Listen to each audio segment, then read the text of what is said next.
evening and welcome. My name is Megha Iyer, Associate Editor of EPR Magazine, and we welcome you to the Power Talk on realizing a self-reliant future, pre-budget ideas for power sector. India is the third largest producer and consumer of electricity worldwide, with an installed power capacity of 408.71 gigawatts as of October 2022. Even the Indian electrical sector is expected to undergo significant transformations in demand growth, energy mix, and market operations over the next decade. India seeks to ensure that everyone has constant access to adequate electricity while simultaneously speeding up the clean energy transition by reducing its reliance on fossil fuels and shifting towards more eco-friendly renewable energy sources. Future investments will also benefit from the strong demand fundamentals, legislative support, and the government's increased focus on energy infrastructure. On the same view, our today's Power Talk on realizing a self-reliant future, pre-budget ideas for the power sector will be guided by power utility experts, renewable energy leaders, products and technology experts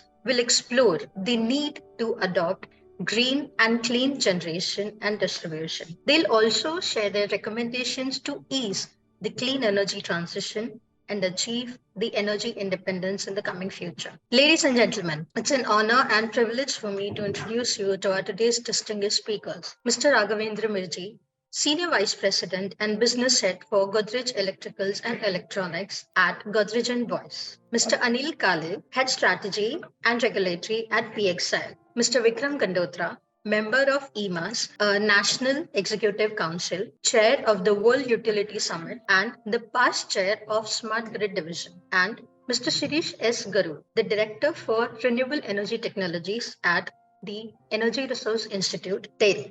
Mr. Mirji, I would like to start with you. According to the sources, India spends more than 12 lakh crores on energy imports. What more can be done to improve our home energy independence? Today we are talking about the need of energy independence, and rather I put it in a different way. Energy security. So we talked about the security from a different perspective, of we safeguarding our territory, protecting it from the enemies. But the larger enemy is actually going to be the securing the energy requirement, which will kill financially country. The good part, I must start with the intent of a government. Our Honorable Prime Minister, Sri Narendra Modi ji, in his independence speech, August 15, has declared that when we celebrate our 100th Independence Day, in say 2047, we also should declare the independence, from our energy dependency. So I think that sets the context. So the government is very serious about securing the energy for the country. From what are the how deep is this issue and why we are discussing it today? So today we are discussing because more than 50% of our import on the energy is related to the more than 50% of the need. The total thing that we import is because of the towards the energy. So I'm talking about $160 billion is being imported only for the energy today, and the good portion is 140 million tons of oil is required, and then that is when we say energy, it is not necessarily only the electricity that we are talking about. I'm talking about large portion is consumed by the transportation. So today, when we are talking about urbanization, when we are talking about infrastructure, that means we are fueling the growth. When we are fueling the growth, the obvious needs of transportation, urban transportation, rural transportation, the energy needs for that, the electricity consumption is going to go up. So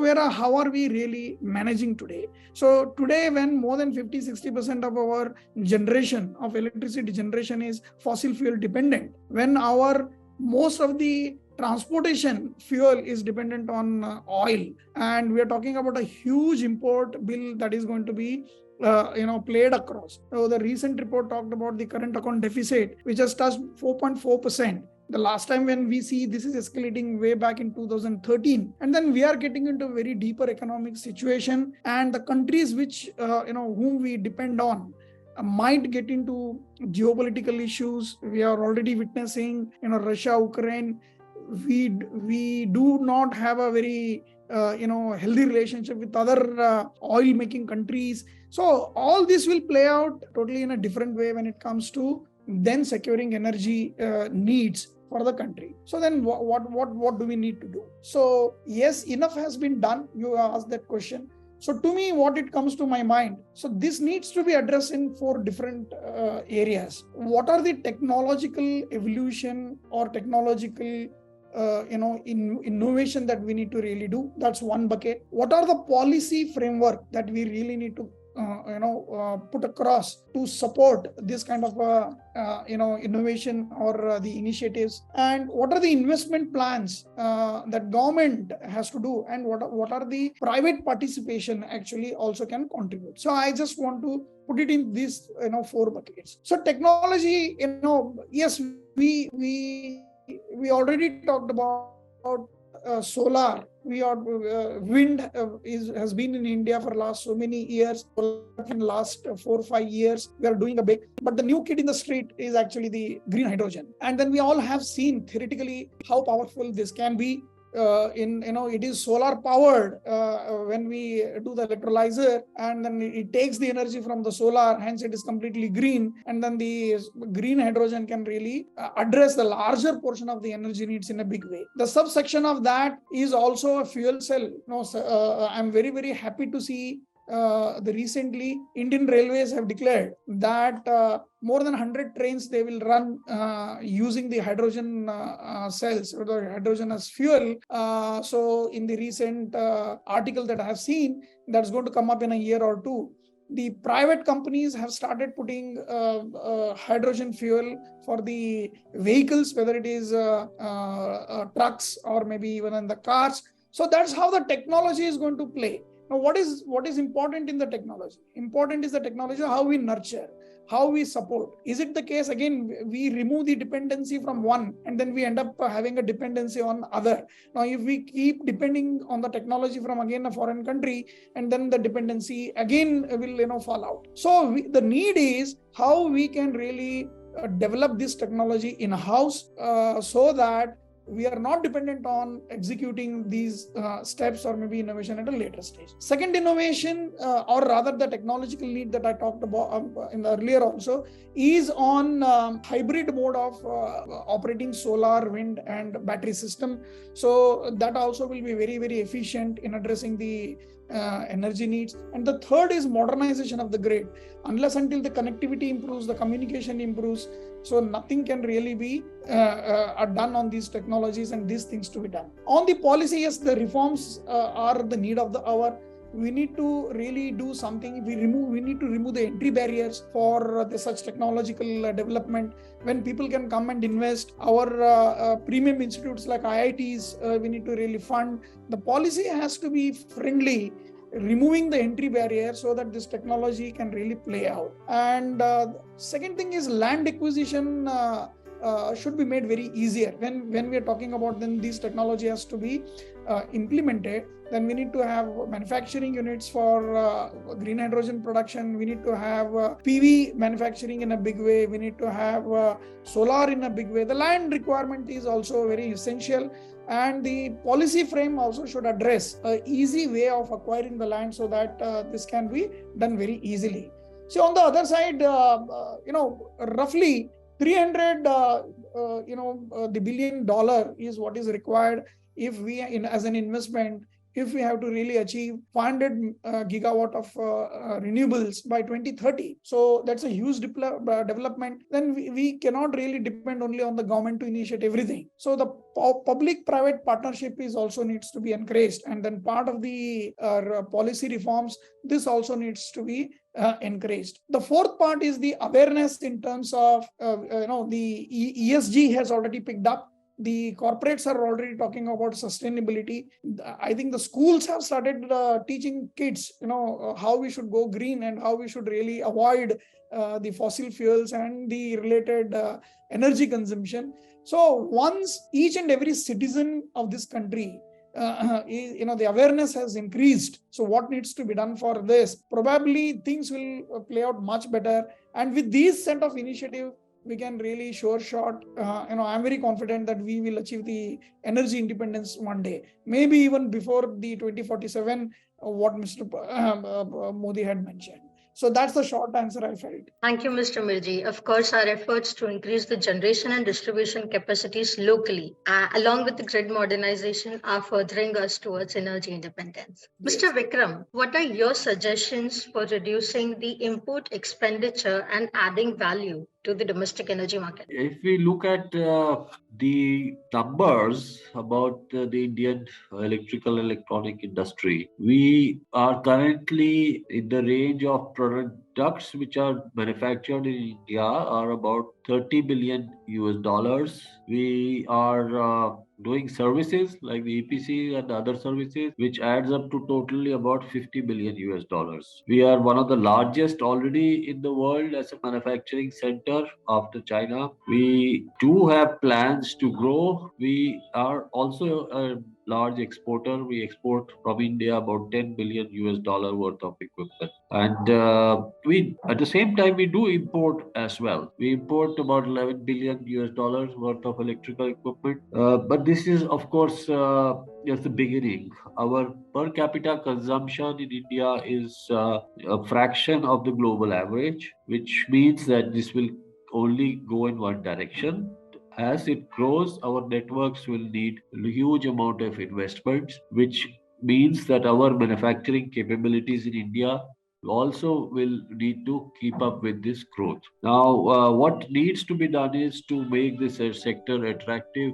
There are a lot of things which need to be done. We are, of course, seeing some of those interesting things which are happening by way of the PLI schemes which have been announced. There will be, of course, new developments which are there for new technology, the green energy. For example, it is one thing to generate renewable energy, but for a consumer who wants 24/7 electricity, we need to find solutions where the renewable energy can be stored. It could be the conventional tried and tested solutions like the pumped storage, or it could be emerging technologies. So if it is emerging technologies, we need to ramp up not only on our manufacturing networks, but also we need to ramp up on the development of these technologies and the skills. So Atmanirbhar does not mean only to make the product, but it also means how to design the product within India.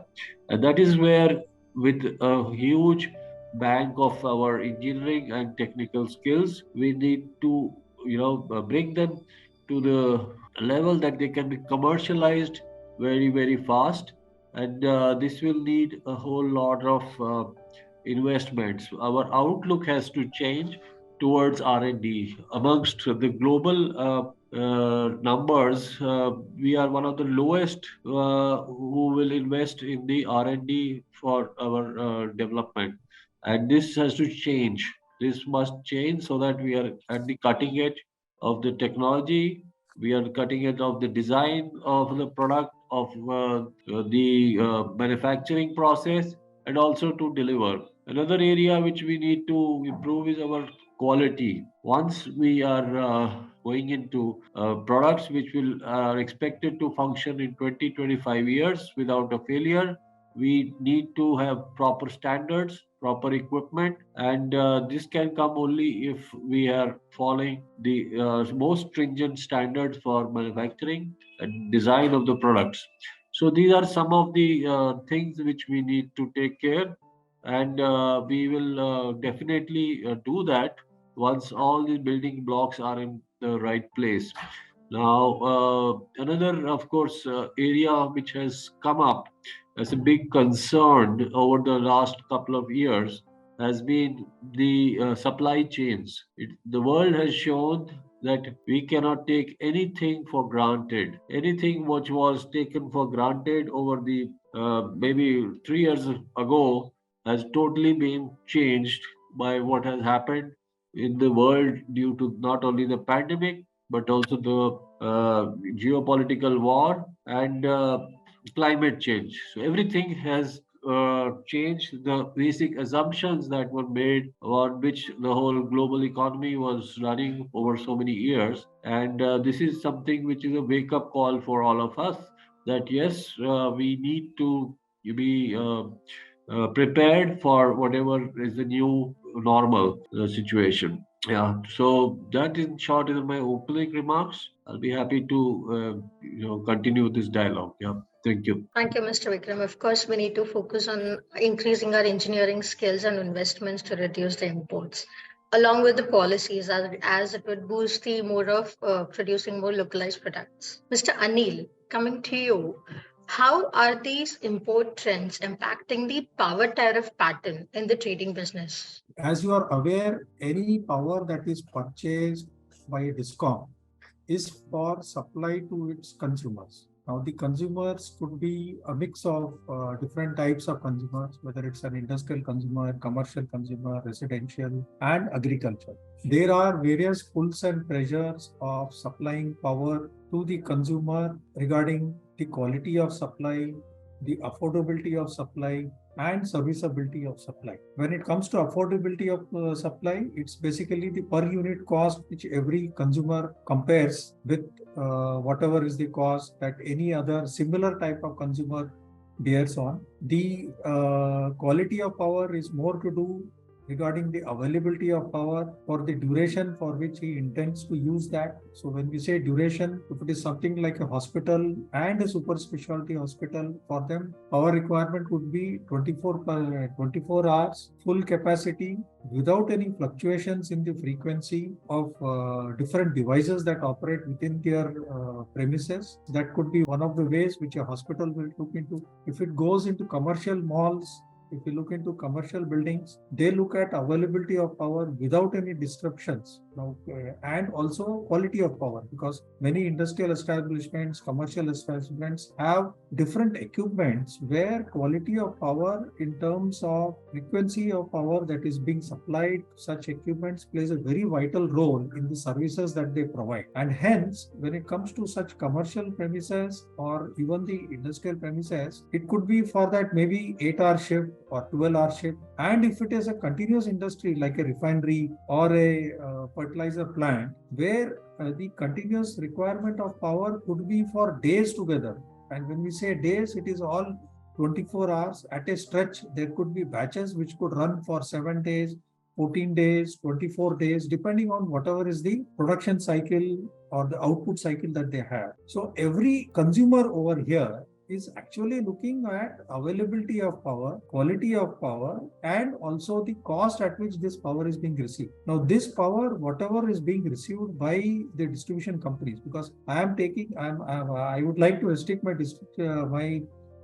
discussion only to the fact that it is DISCOMs who are serving the consumer. So, if you look at all over the country, nearly 97% of power is supplied by DISCOMs to all its consumers. It's only the 3 to 4% which is done by captive and other entities, maybe through third-party contract that they take care of. But however, at least 94% is coming in through this. And over here, the purchase of power that any DISCOM does is completely dependent on from the source from which it is procuring this power, the rates at which they are procured, the contracts at which they enter in, and the type of charges that they need to pay. Generally, if you purchase short-term power, it's always costlier when compared to something which you can plan and purchase long-term in advance, because it's only the capacity charge that you pay, and the variable charge could be as low as possible, depending on what is the source of fuel that you have. Vis-a-vis whatever we are looking at now as an exchange, it's the growth of renewables which is driving a new segment of renewable power purchase, which per se does not have any variable charge. So whatever price that is realized by the renewable power suppliers like wind or solar is basically a add-on realization that they get for capacities that they have installed. And none of the plants have actually dedicated 100% of power for sale on market route. It's always the surplus power that they have, which they trade on the exchanges, because the power is getting generated, it is getting injected into the grid, and this surplus power will help them to earn revenues, additional revenue. But when they compete with similar entities of their own fraternity, whether it is in solar space or wind space, then the competition comes in. And when this competition comes in, people are actually competing across technologies. People are actually competing across durations. People are actually competing across different types of connectivities that they have. And also, weather also plays a prominent role in such informed power related matter. And on the other hand, when you go into the conventional one, you also have issues related to fuel availability, both for gas, imported coal, rationalization of whatever is the tariff that they have with regard to transportation of coal from one part of the country to another, or maybe from one part of the globe to another globe. So all these matters related to input costs play a very vital role for any distribution company to actually charge or design a tariff which is palatable to its customers. And in addition to this, we have a new concept which is coming in based on whatever the MOP rules have provided for. You have concepts like parallel license which are coming in now. There are many corporate entities who are dominant players in the power and energy sector who are keen to enter into the distribution space where, as a value chain participant, they can sell power to the end consumer.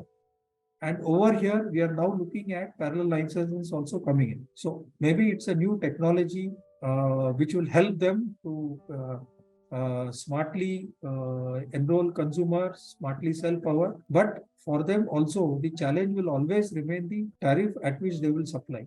So when it comes to tariff and power purchase cost, the capital investment that has been made by any developer plays a crucial role. And over here, what we have seen is, in the recent past, the PLI schemes have led to promotion of indigenous technologies, which is a very big break, which the government of India is promoting, so that it's not only the technology adoption, it is also the next level of breakthroughs, which can happen by developing technologies internally and looking into newer solutions, which the internal capabilities itself can provide as an extension of the Atmanirbhar process, which the other gentlemen also have said. So what I look at is basically tariffs are more to do with how the end consumers charge for purchase of electricity will differ, and that plays a very crucial role. How or what policies we put in so that the purchase cost for any DISCOM to serve its consumers does not become a burden for it to handle the market itself. So this is my limited take as of now. Thank you so much, Mr. Ranil. Of course, discoms are a key part in delivering constant power supply, even during the fluctuating power costs. Mr. Shirish, you have been at the forefront of technological advancements through your institutions. So how do you assess the India's continuous move towards clean energy and a green economy, right from increased renewable energy output to the growth of hydrogen energy missions? Thank you, EPR Magazine, for giving me this opportunity. And this is, I think, a good forum, which is you engage with people very regular basis, and that, I think, creates a momentum. So this is, and I believe you will continue, these kind of interactions on a fairly regular basis in future also. I think if you look at the India in last, say, 10 years or so, there is a tremendous change in the whole economy, particularly in the power sector and more so in renewable sector. Starting with 2015 increase of the target for renewables to 175 gigawatt, and today we are already around 160 gigawatt of that. When 20 gigawatt target for solar was announced, it was like a huge target for the industry, for the policymakers and everybody. But if you just look at the last year's solar addition, it is 10 gigawatt, 10 plus gigawatt. So we have that 2010 to 22 target, half of it was done in 1 year. So I know, and majority of this is also happening with startups coming in picture, large players coming in picture, central government players coming in picture, state government companies coming in picture. So everybody is getting kind of aligned and energetic to go towards renewable, to go towards cleaner technologies. So it is not only Prime Minister's dream, but it is now become everybody's action point at all level in all states, particularly states which are renewable rich. They have started special programs for investments to come in this sector. They have special policies coming out from the states like Uttar Pradesh, for example, Tamil Nadu, Andhra Pradesh, Maharashtra, and they are all looking at accessing new technologies, both in production, in storage, in efficient handling of electricity. So I think there is a lot of energy and lot of enthusiasm in the entire ecosystem per se. That is what I will say. And that is going to create a huge momentum for future to go towards cleaner and independent energy future. We do have large sources of renewables. There is no doubt about it. The only challenge for us is how to effectively harness them and how to effectively use them in an efficient way. And the concept of efficiency now, with the BE doing a lot of work on promoting energy efficient devices, PAT scheme for large energy consuming industries. There is a lot of impact of those schemes on energy efficiency in all sectors, in buildings particularly with air conditioners, in refrigerators, washing machines. Every equipment now which is consuming power, and in fact including these ceiling fans, because they may consume less power but they are large in numbers.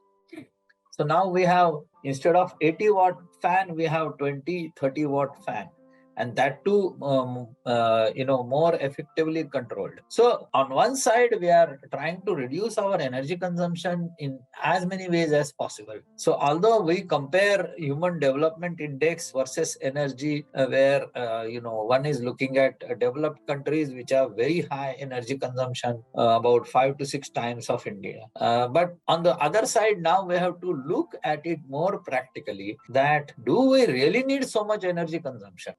Now, yesterday we have become world's most populous country. So if we are going to have that level of energy consumption, then it is going to be a huge task, and not really good for us, for our environment, for our ecology, and for our economy also.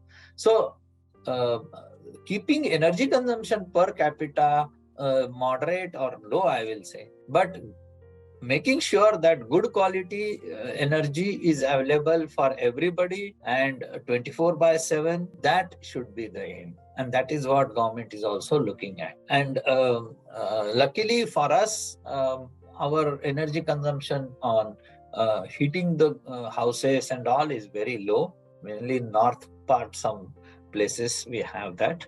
But we have a huge air conditioning load, and energy efficient air conditioning will be an important thing, aspect. Plus natural, we are working on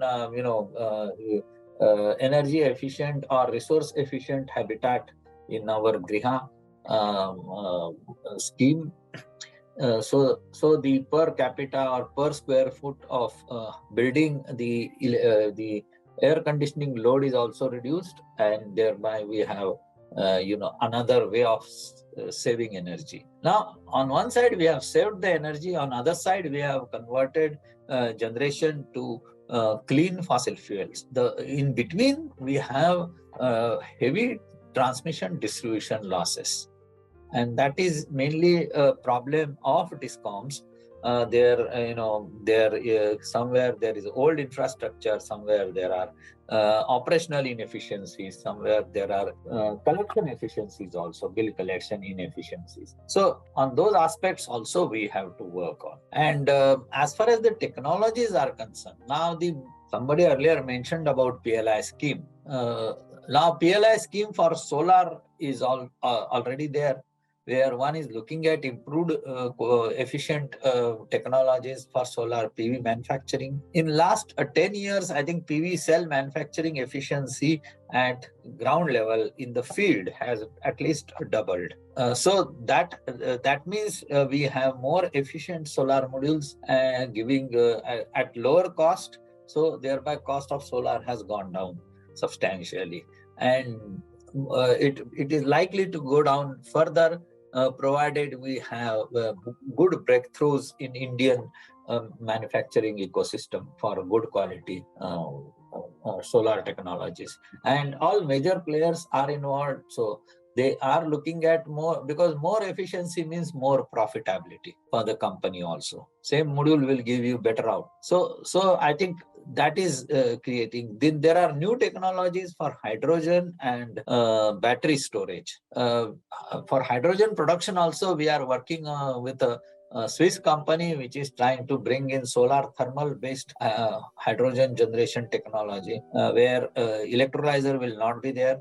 They have patented technology. So all that, that is something which is very, very unique, and it will have, it is very compact and very modular. So we had a discussion with another startup which is coming up with small solar hydrogen production units, which can be used by the smaller players who need hydrogen. So there are lot of innovation happening, and the importance and the promotion of startup culture, I think that was never in India. It was always like industrial.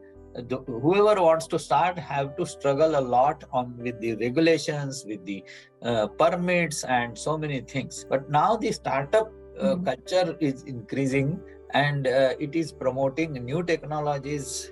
Youngsters with bubbling with new ideas are coming in the picture. So I see it's a very, very good sign, and good way forward for energy independence. Thank you, Mr. Shirish, for your brief elaboration on on this question. Thank you, panelists, for exchanging your valuable thoughts on today's panel discussion on the Indian power sector becoming self-reliant in the coming years. We had very engaging and learning submissions today, and I believe that the knowledge shared by all our panelists will definitely make a difference to all our delegates and viewers. Moving ahead for the closing statement, can I please request Mr. Anil Kali to make a closing statement for today's session? It's been my pleasure to listen to experts like Mr. Sarish and Raghavendraji to deliberate on aspects related to new initiatives that are being taken both by the government and also by the industry representative or by the various industries towards the new motto of achieving net zero by 2070. As Mr. Sirish and Raghavendra has pointed out, there are various steps and investment measures which have been taken both for usage of technology, identification of resources, how they can be utilized in the best possible manner, and also the focus that has been given towards the DISCOMs improving their ability to also meet the targets of net zero that are using, and for which the time available is too short. I say 40 years, even though we say today we are in 2023 and 2070, 50 years down the line. However, the technology that we need to take is vast and huge, so it requires contribution from everyone. Maybe policies at the end of the day is what government can do on their own. It is for us collectively, both as individuals and also the organizations to which we represent and the fraternity to which we belong, wherein the major investments and decisions that are required for promoting more usage of renewable energy, carbon neutral energy, technological investments to make best use of such energies. This should remain our focus. So this is the limited submission I can take, and it was more interesting for me to understand the deep knowledge and insights which my other panelists have provided on different subjects, which I do not deal in my day-to-day work. So it was really enriching for me also. Thanks. Thank you so much, Mr. Ali. Thank you, dear panelists, for sharing your valuable thoughts on today's topic of realizing a self-reliant future, pre-budget ideas for the power sector. We hope you all have enjoyed the session thoroughly. Before wrapping up today's session, I would like to thank our distinguished panelists, Mr. Raghavendra Mirji, Mr. Anil Kale, Mr. Vikram Gandotra, and Mr. Shirish Karur. To get more updates from EPR Magazine, you can follow our social media pages. Also, our application is available on Google Play and App Store for enhanced reading. With this, we would like to announce the closing of today's session. I request you all to stay tuned with us for more such sessions. Until then, thank you and goodbye, everyone.